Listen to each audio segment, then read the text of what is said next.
Every movie we watch, every live streaming or streaming series that we watch, every book we read has an arc to it. And there's certain elements into that arc. And the reason why it's so popular is because it works and we identify with it. Because we all have stories, and your story is as important as anybody else's. One of the key to effectiveness and success is to understand the story or the narrative of your life and to begin to build into it. So it's important to sit down and begin to reflect on that story. What is your story? Your background, your history, your interests, your hobbies, things that you've been involved with. Maybe you're in a situation where you're called to actually be in a position where you have to develop some serious self-reflection. And that's not a bad place to be. It's painful, it's dark, it's confusing, it's lonely. It can even be very paranoia inducing. But to begin to stop and reflect is a key essential to move forward. Remember, stopping is not the end of something necessarily, but it also represents something that is new and is bright and is laid out in the future for you. So reflect. Ask yourself the deep penetrating questions. What are you thinking? What are you feeling? What have you done? What are you doing? What are the consequences of your journey at this point? Are they positive or are they negative?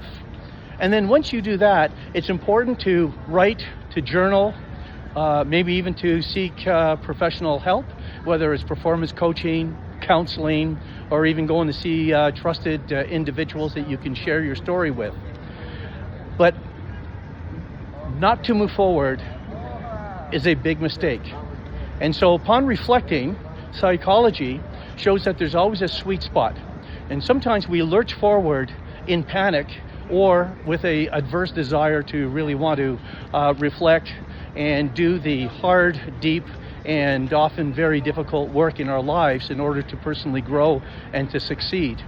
And so we lurch forward only carrying unresolved conflicts, issues, habits, unconscious patterns forward that repeat the cycle and get us into the same troubles that we're in. Then there's the one where we stop and we end up in this static state where we don't move, we don't make decisions. We continue to reflect and analyze. We begin to think through our situations to the point where it's all ruminating over and over again in our minds. We begin to look at what we could have done, should have done, what things are holding us back. We embrace our pain and our feelings, and we get so permanently stuck that we live in constant sense of victimhood. So the sweet spot is to be able to reflect and grow from whatever situations and circumstances of life that have thrown our way, whether it's our own intentions, our own decisions, or circumstances that are beyond our control. And the other one is to make sure that we do without lurching forward and falling prey to the same old repeated patterns that get us into trouble. And then the second one is to identify what is success. And any step forward, psychologists will tell you, is a transformational step. Just to move forward. You don't have to have it all together. You don't have to have a grand scheme that is so detailed and laid out that it's a level of perfection that will keep you stuck, by the way. But just to begin to make a decision to move forward. Because to stay still means to sabotage yourself, to stay in your depression, to stay in your funk, and to stay in the state of confusion that creates all kinds of problems and allows other things to come out of your life that you don't want to come out of your life. And so to keep that in check, move forward.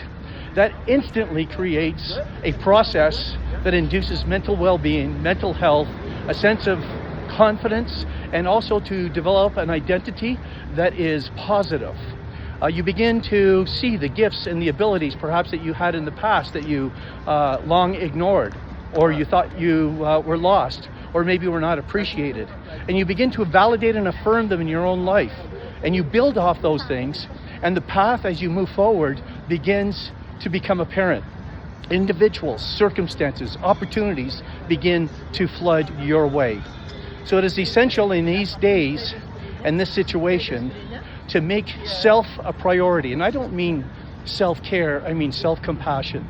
to love yourself, to forgive yourself, to embrace yourself, and to begin to be the best version that you can be. I know that's a tired statement that is often heard and repeated over and over again, but it is the true one, because you're not done yet. And what lays before you is the best potential in your life.